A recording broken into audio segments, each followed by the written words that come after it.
હવે આજનો ટોપિક છે 3 to 8 ડીકોડર. આજનો કયો ટોપિક છે?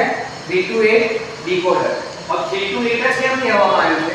તો આપણી જોડે ઇક્વેશન છે. શું છે? તો કે 2n. કયું ઇક્વેશન છે? 2n. n means input. હવે આપણી જોડે કેટલા ઇનપુટ છે? 3 ઇનપુટ છે, a b અને c. એટલે અહીંયા આપણે શું કરવાનું? 2 3. હવે 2 3 કરશે એટલે કેટલા આવશે? 8 આવશે. એટલા માટે અહીંયા 8 આઉટપુટ લીધેલું છે. બરાબર? એટલે કયું કયું? 3 to 8 ડીકોડર. હવે એનો ટ્રુથ ટેબલ તમે બનાવો તો 3 ઇનપુટ કયા છે? a b c. અને આઉટપુટ કયા છે? તો કે d0 થી d7. d0 થી d7 એટલે d0 d1 d2 d3 d4 d5 d6 અને d7. હવે તમે આ પહેલાનો આઉટપુટ છે તો કે d0 નું છે તો અહીંયા 1 મૂકી દેવાનું. આ બીજાનું છે તો d1 d2 d3 d4 d5 d6 અને d7. આ આખું કેવો ક્રોસમાં મૂકી દેવાનું. આ જેટલો ભાગ આવશે એ કેવો આવશે? ક્રોસમાં આવશે. બાકી બધું શું આવશે? 0 આવશે. એટલે આ ટ્રુથ ટેબલ થઈ ગયું. હવે આ ટ્રુથ ટેબલ પરથી આપણે શું નક્કી કરવાનું છે કે a b c. હવે તમને એટલું યાદ હોવું જોઈએ પહેલામાં કે ધારો કે a બરાબર 1 હોય તો a બાર શું થશે?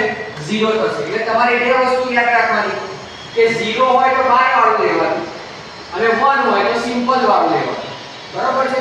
1 હોય તો abc લેવાનું અને 0 હોય તો a બાર b બાર કે c બાર લેવાનું. હવે આ d0 માં જુઓ. d0 માં શું છે? ત્રણે ત્રણ કેવા છે? 0 છે. એટલે d0 માં શું થશે? a બાર b બાર અને c બાર. એટલે આપણે ધારો કે લઈએ તો આ ત્રણ વસ્તુ શું થશે? a બાર b બાર અને c બાર. એટલે a bar b bar c બાર. હવે d0 શું થશે? તો થશે કેવા? a બાર b બાર અને c બાર. એટલે હવે આપણે એ ડ્રો કરવું હોય તો કઈ રીતે ડ્રો થશે? તો કે a bar b bar c બાર. જો આપણે શું લઈ લીધું? ત્રણ a b c લઈ લીધા અને એ નોટ ચેક કરીને શું કરી દીધું? a બાર b બાર અને c બાર ડ્રો કરી લીધું. બરોબર છે? દર વખતે નોટ ચેક કરવું પડે નહીં. એટલે d0 માં શું થશે? a bar b bar c બાર. એટલે a bar b bar c બાર એટલે ત્રણ લાઈનો ખેંચી લેવાની. a બાર થી ખેંચી લેવાની, અહીં b બાર થી ખેંચી લેવાની અને c બાર થી. d0 શું થશે? a બાર b બાર અને c બાર. ચલો એ રીતે d1 માં જઈએ તો d1 માં શું થશે? તો કે a બાર b બાર અને c. કેમ c થયો? કારણ કે c આગળ 1 છે એટલે એકલો c આવશે. એટલે a બાર b બાર અને c. એટલે અહીંથી a બાર લેવાનો, અહીંથી b બાર લેવાનો અને અહીંથી c લેવાનો. બરોબર? એટલે અહીં થશે a બાર b બાર અને c. એ રીતે d2 માં શું થશે? તો કે a બાર b c બાર. શું થશે? a બાર b c બાર.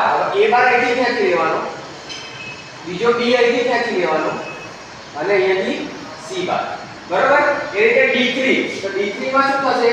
તો કે a bar b c. d3 માં શું થશે? a bar b c. તો a બાર અહીંથી ખેંચી લેવાનો, b અને c અહીંથી ખેંચી લેવાનો. બરોબર? હવે d4 માં શું થશે? તો કે d4 માં a b bar c bar. a b bar c બાર. એટલે a અહીંથી ખેંચી લેવાનો, b બાર અને c બાર અહીંથી ખેંચી લેવાનો. ચલો એવી રીતે d5 માં. તો d5 માં શું થશે?